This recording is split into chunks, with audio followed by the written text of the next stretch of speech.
आज पर्यंत पकई रखिंट आम व्यस्त ही जदि आमर प्रति मसरे छटई न होता आउ चलो ना मिछ कही चलो ना जिते दिन मिछ कही मिछु को बर्दास्त कराबनी आम जेकोसी परिस्थिति सामना करने प्रस्तुत अच्छु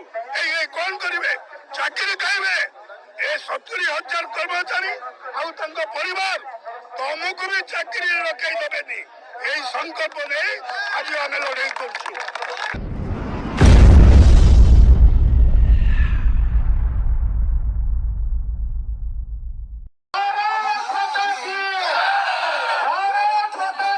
एथर आ चुप रहिबार नाही सक माने निज अधिकार पाई लड़ाई करिबार अछि कर बा मर एथर परिस्थिति एया ही हबो जो पर्यंत आमर दाबी पूर्ण करना सरकार से पर्यंत आम उठिबु नहीं राजरास्ता आपण माने जे जोठी अछंदी साग माने प्लीज दया करी आसंतु आ आंदोलन रे जग दियंतु एकतारे ही सब बेले बळ अछि सेति भाई आपण माने आंदोलन रे जग दियंतु हम निज अधिकार सरकार को छड़ाई नेबा ही नेबा।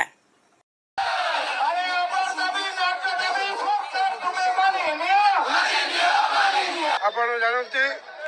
3 दफा दाबी नहीं आम लगातार भाव 2017 मसीह लड़ाई कर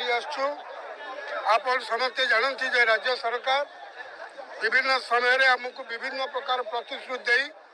धारावाहिक भाव में प्रतारणा कर चलती गत सरकार आम किसी करते 25-50 दरमा बढ़े इनसेंटिव प्रति 5 वर्ष 1000 टका देते आमको छुट्टी देते एवं आम मानकर सुरक्षा पाई दरबार सुरक्षा पाई आम्बुड्समैन आउटसोर्सिंग आम्बुड्समैन प्रतिष्ठा करते किंतु दुख दुर्भाग्यर कथा आम सरकार को बहु आशा भरोसा कर आनीलु मान्यवर पदाधितन जे आमर थिले विरोधी दल तत्कालीन मुख्य छाटिया सी आम आंदोलन स्थल को आसी कहते सरकार आउटसोर्सिंग प्रति अन्याय कर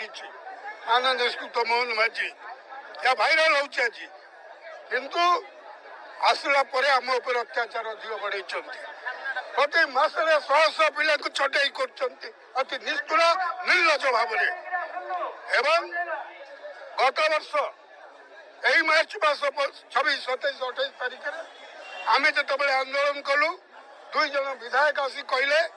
मुख्यमंत्री आपण जो सब कमिटी कर आईन मंत्री अध्यक्षतार अचिर समस्या समाधान हम आपण 28 तारीख दिन आसी आलोचना करूँ आम 28 तारीख जाए आलोचना कलु आईन मंत्री 5 जन विधायकों सामने आमको प्रतिश्रुति दिगला जे मासक भितर मुख्यमंत्री आपण सहित आलोचना करेंगे आम सुव्यवस्था करुचु वर्ष होगला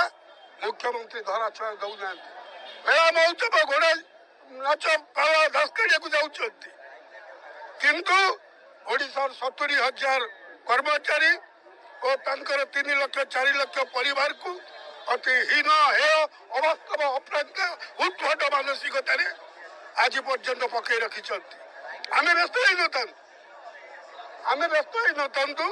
जदि आमर प्रति मसरे छटई न होता ये मंत्री बका ये मुख्यमंत्री की कागज देले ग्रीवेंशियल सी बढ़ाई दौरान जो मैंने ये आउटसोर्सिंग व्यवस्था त्राणकर्ता मुख्यमंत्री जदि सामान्य संवेदना थाए जदि सामान्य मनीष पणिया थाए जदि प्रकृत में लोक सरकार ताले कर्मचारी की डाकतु शुणु आलोचना करूँ आउ चलो ना मिछ कही चलो ना जिते दिन मिछ कही मिछु को बर्दास्त कराबनी आम जेकोसी परिस्थिति सामना करने प्रस्तुत अच्छु कौन करेंगे चाकरी खाइबे ए 70,000 कर्मचारी परिवार तुमको भी चाकरी रखई देवेनि यही संकल्प नहीं आज आम लड़ाई करूँ। आपण माने जानिचंती एई जो आंदोलन 2018 मसीह चली सरकार वैमातृक मनोभाव एवं खामखियाली मनोभाव सरकार बेपरुआ मनोभाव सरकार जाशुणी आम कथा को बुझुना आमको हेय ज्ञान करुँच जो आंदोलन ଆପଣମାନେ ଜାଣିଛନ୍ତି ଆପଣଙ୍କ ଜରିଆରେ ଆମେ ସବୁବେଳେ ସରକାରଙ୍କୁ ଜଣେଇ ଆସିଛୁ। ସରକାର ଏ କଥାକୁ ଜମା କର୍ଣ୍ଣପାତ କରୁନାହାନ୍ତି, ଯୋଉଥିପାଇଁ ଆଜି ସବୁ ଅଫିସ ବନ୍ଦ ରହିଛି। ଦରକାର ପଡ଼ିଲେ ଆସନ୍ତାକାଲି ସବୁ ମେଡିକାଲ ଓଡ଼ିଶାରେ ଯେତେ ଅଛି ସବୁ ବନ୍ଦ ରହିବ, ରାଜରାସ୍ତାକୁ ପିଲା ଆସିବେ। ଦେଖନ୍ତୁ এই আন্দোলন বহু দীর্ঘ দিনর সরকার গত আমি 2025-26 মার্চ মাস 2025 25, 26, 27 তিনোটি দিন আমি আন্দোলনে থিলু। সে সময়ের মাননীয় মুখ্যমন্ত্রীঙ্কর দুইটা প্রতিনিধি আসিলে से माने गोटे मिनिस्ट्रियल कमिटी करथिले, किंतु मिनिस्ट्रियल कमिटीर ए पर्यंत किसी स्थायित्व हला नहीं कि तार किसी रिजल्ट बाहरला नहीं। तेणुकरी आज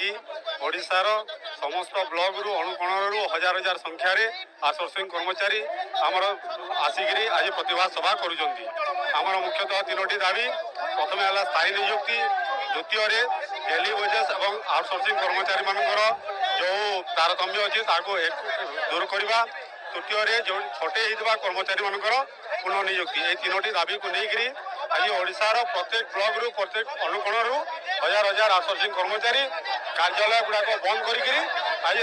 राजरास्ता रेगुलर रेगुलर करूना। आज की आम आउटसोर्सिंग कर्मचारी अल्प स्वल्प वेतन दरमार आम दरमा पाऊँ।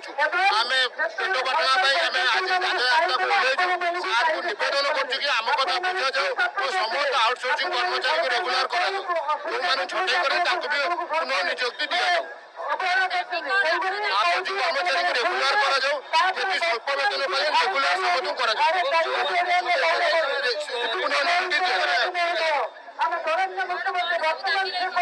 आमर दाबी रही जो मैंने छटे पुनः नियुक्ति, जो मैंने छटे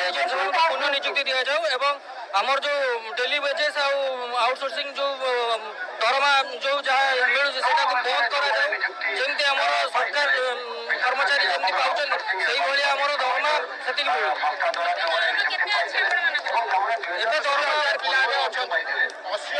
एवं दरमा आमर से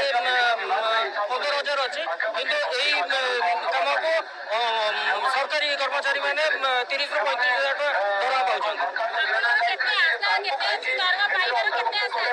आमर जॉब सिक्योरिटी फर्स्ट दरकार, देन छटे कर्मी मान पुनः नियुक्ति दरकार, तापर आमर दरमा गोटे जी आम सरकार कर्मचारी जी दरमा पाँच से हिसाब से आमको गोटे पैदान कर आज्ञा विभिन्न आड़ देखा छटे करमती टेंडर सरी जाऊँगी गोटे मेन तो रिजन इश्यू हूँ टेंडर सरी जाऊँगी नहीं आमको छटे कर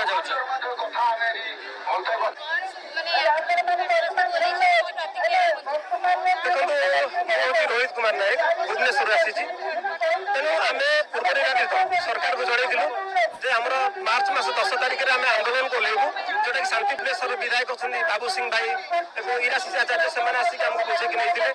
आम आज आईन मंत्री अच्छा पृथ्वीराज हरिचंद्रन माने तत्वावधान में गोटे मंत्री स्तर कमिटी हम आम कथा विचार कर तेणु आज पर्यटन किसी विचार करागला ना,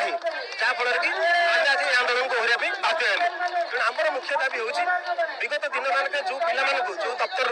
सरकारी दफ्तर जो भाई भाई मैंने काम करते पाखापाखि 4,000 पिला छटई कर बिना कौन कारण से पुनः नियुक्ति दि जाऊ, से पुणी फेर अणा जाऊ एवं आउ जो आउटसोर्सिंग दुईटा विभाग में व्याप्त कराई गोटे जो लेबर डिपार्टमेंट एक्ट आज फाइनान्स डिपार्टमेंट एक्ट यही जो दुईटा यहाँ एककी गोटे कर आउटसोर्सिंग आउ मुख्य दाबी हूँ आम स्थायी नियुक्ति। समस्त कर्मचारी जो मैंने दीर्घ वर्ष धरिक आम सब परिश्रम करें निस्वार्थ भाव सेवा करूँ, जो दरमा मिलूँ स्वल्प दरमार आम परिवार भरण पोषण हो पार। तेणु आज सरकार पाखे माननीय मोहन चरण माझी पाखे आम निवेदन करुँ अनुरोध करुँ यथाशीघ्र आम कथा विचार को नहीं आम पेट पाटना कथा आम परिवार कथा आम बापा माँ घर वृद्ध अच्छा तेणु यही कथा विचार करके आमको न्याय दि जाऊ, आम समस्त स्थायी नियुक्ति करा ओल्हेबार कारण कौन है बहुत वर्ष धरिक बहुत आउटसोर्सिंग पिला काम कर भी छटाई कर रेगुलर होनी कार भी रिन्यूअल होनी कार भी दरमा ठीक से पाऊना से आम राजरास्ता बुलेचु आमर दाबी पूरण करने